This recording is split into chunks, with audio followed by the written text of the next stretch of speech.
পাক বলেন কুল ইন কুনতুম তুহিব্বুনাল্লাহ, আল্লাহ পাক বলেন হে দুনিয়ার মানুষেরা, তোমরা যদি মহান আল্লাহ তাআলাকে ভালোবেসে থাকো, ফাত্তাবিউনি, তাহলে তোমরা প্রিয় রাসূল সাল্লাল্লাহু আলাইহি ওয়াসাল্লামের অনুসরণ করো, আনুগত্য করো।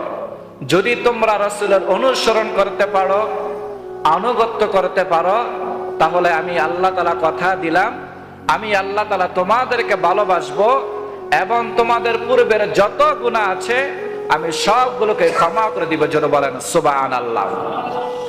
আল্লাহ পাক বলেন যদি তোমরা রাসূলের অনুসরণ করতে পারো, রাসূলকে ভালোবাসতে পারো, তাহলে আমি মহান আল্লাহ তাআলা তোমাদেরকে ভালোবাসবো।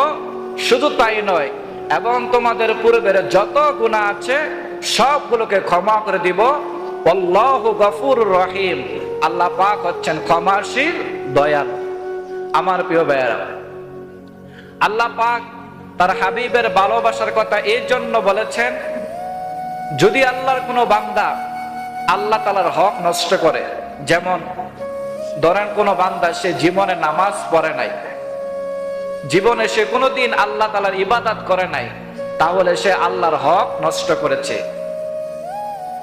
এমন কোন বান্দা যদি আল্লাহ তার রাসূলকে ভালোবেসে ঈমান আনে, রাসূলকে ভালোবাসার নাম হলো ঈমান, এমন কোন বান্দা যদি রাসূলকে ভালোবেসে ঈমান আনে, তাহলে মহান আল্লাহ তাআলা তার পূর্বের যত গুনাহ আছে সবগুলোকে ক্ষমা করে দিবেন এবং তাকে শিশুর মতো নিষ্পাপ করে দিবেন। জোরে বলেন সুবহানাল্লাহ।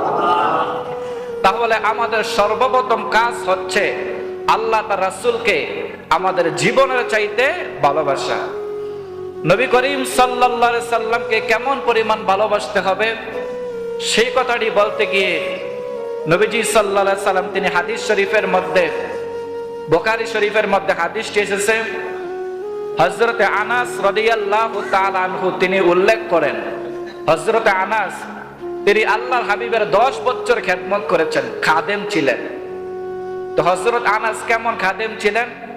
নবীজি সাল্লাল্লাহু আলাইহি সাল্লাম যখন রওজাতে শুয়ে পড়লেন, তখন কিছু লোক এসে হযরত আনাসকে বলে, আনাস তুমি তো আল্লাহর হাবিবের 10 বছর খেদমত করেছো, খাদেম ছিলা, তুমি সত্য করে বলো তো যে আল্লাহর হাবিবের আদর্শটা কেমন ছিল? হযরত আনাস বলেন, আমি 10 বছর খেদমত করেছি, এই 10 বছরের মধ্যে আল্লাহর নবী তিনি কোনোদিন আমার সাথে দমক দিয়ে কথা বলে নাই, তিনি আমার সাথে চোখ রাঙিয়ে কথা বলে নাই, তিনি একজন আদর্শবান একজন মানুষ ছিলেন। জোরে বলেন সুবহানাল্লাহ। এই হযরত আনাস রাদিয়াল্লাহু তাআলা আনহু তিনি বলেন যে আল্লাহর হাবিব ইরশাদ করেছেন, লা ইউমিনু আহাদুকুম হাত্তা আকুন আহাব্বা ইলাইহি মিন ওয়ালিদিহি ওয়া ওয়ালাদিহি ওয়ান নাসি আজমাইন।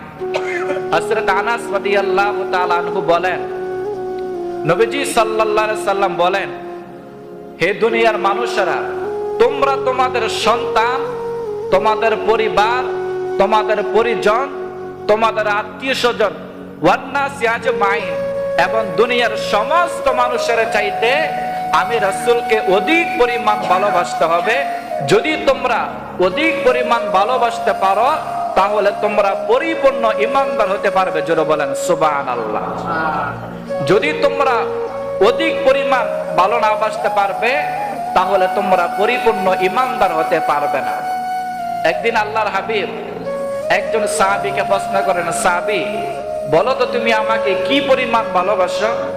তো সাহাবী বলছেন, ইয়া রাসূলুল্লাহ, আমার জীবনটা ব্যতীত দুনিয়ার সমস্ত মানুষ, আমার আপন স্ত্রী, আপন পরিবার, সমস্ত মানুষের চাইতে আমি আপনাকে অধিক পরিমাণ ভালোবাসি। নবীজি বললেন, সাহাবী তুমি এখনো পরিপূর্ণ ঈমানদার হতে পারো নাই। কেন? যতক্ষণ না পর্যন্ত তুমি তোমার জানের চাইতে, তোমার জীবনের চাইতে, তোমার মানের চাইতে যতক্ষণ না পর্যন্ত তুমি রাসূলকে অধিক পরিমাণ ভালো না বাসতে পারবে, ততক্ষণ পর্যন্ত তুমি পরিপূর্ণ ঈমানদার হতে পারবে না। জোরে বলেন সুবহানাল্লাহ। সাহাবী বলেন, ইয়া রাসূলুল্লাহ, আমি আমার জীবনের চাইতে, আমাদের মালের চাইতে, সব কিছুর চাইতে আমি আপনাকে অধিক পরিমাণ ভালোবাসি। জোরে বলেন সুবহানাল্লাহ। তাহলে এই হাদিস থেকে শিক্ষা পাওয়া যায় যে আমরা আমাদের জীবনের চাইতে ওয়ান্নাসি আজমাইন, দুনিয়ার সমস্ত মানুষের চাইতে রাসূলকে অধিক পরিমাণ ভালোবাসতে হবে। রাসূলকে অধিক পরিমাণ ভালোবাসার নাম হলো ঈমান।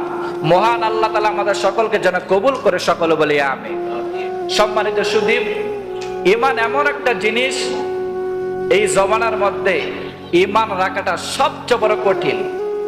হাদিসের মধ্যে এসেছে যে ঈমান রাখাটা এত কঠিন হয়ে যাবে, যেমন একটা মানুষের হাতের মধ্যে আগুনের আংরা রাখাটা যত বড় কষ্টদায়ক হবে, শেষ জমানায় একজন ঈমানদার বান্দা ঈমান রাখাটা ততটা কষ্ট হবে। জোরে বলেন নাউজুবিল্লাহ। ঈমান রাখাটা এতটা কঠিন।